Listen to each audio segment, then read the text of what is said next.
And my name's Lou Murray. I live here in West Roxbury, and I want to welcome you all to West Roxbury, Boston's nicest neighborhood, God's country. So there's a gentleman here, Joe Abishano, one of my friends, and himself and myself and a few other people. We got an ad hoc committee together of Bostonians, and we put tonight's event together. And it's a discussion on ICE and the work that they do in the city of Boston. There is a movement by the political hegemony of this city that wants to remove ICE from our courthouse, where they go to arrest illegal aliens in a gun-free zone. And this is kind of taking sanctuary cities to a new level. Sanctuary courts. So we thought it would be a great opportunity to have Mr. Todd Lyons, who is the new acting regional head of ICE. And if you give him a nice round of applause.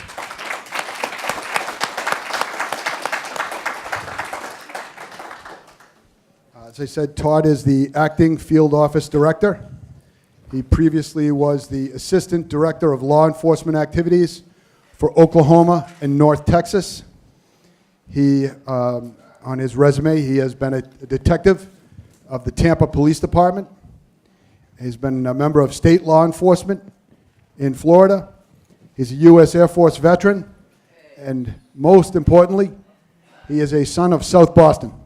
So give him a nice welcome. Thank you.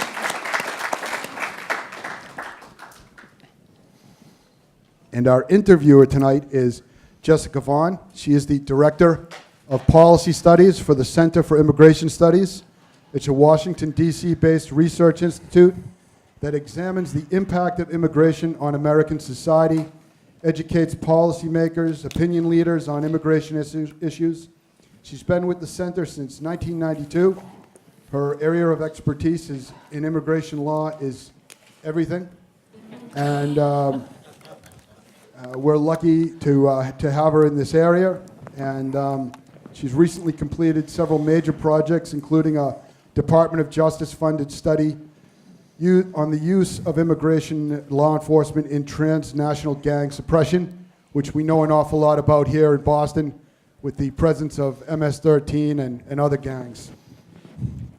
She is an instructor for senior law enforcement, law enforcement officer training seminars at Northwestern University Center for Public Safety in Illinois.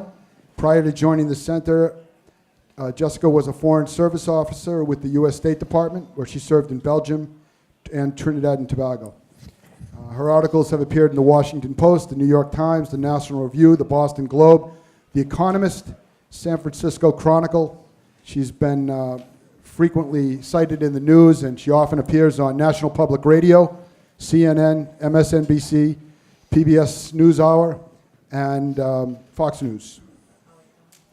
Yeah, Howie Carr. Howie Carr.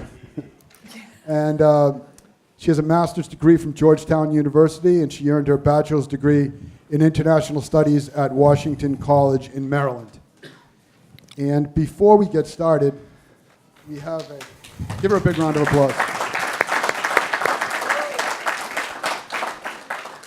You know, a lot of people said to me, like, oh, you're going to have another symposium on immigration, and, you know, don't you know that's the political third rail, and you're going to get all kinds of protesters and people that get upset. And the last time we did this 2 years ago, we had 70 protesters, and I think we have about 7 tonight. And a lot of them came inside, which I'm glad they did. You're more than welcome here. But I'd like to remind everyone that of a little historical anecdote. When Frederick Douglass was prevented from speaking in Boston by the mayor, who sent plainclothes police and a whole bunch of other hooligans to break up the speech in June of 1880. And 2 days later, Frederick Douglass was able to come and speak, and he said these words: "It would be no vindication of the right of speech to prove that certain gentlemen of great distinction, eminent for their learning and ability, are allowed to freely express their opinion on all subjects. including the subject of slavery. Such a vindication would need itself to be vindicated. It would add insult to injury.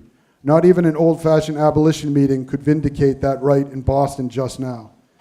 There can be no right of speech where any man, however lifted up or however humble, however young or however old, is overawed by force and compelled to suppress his honest sentiments. And that's what we're going to hear tonight is honest sentiments from two of the leading policymakers on immigration in the Northeast and in the country.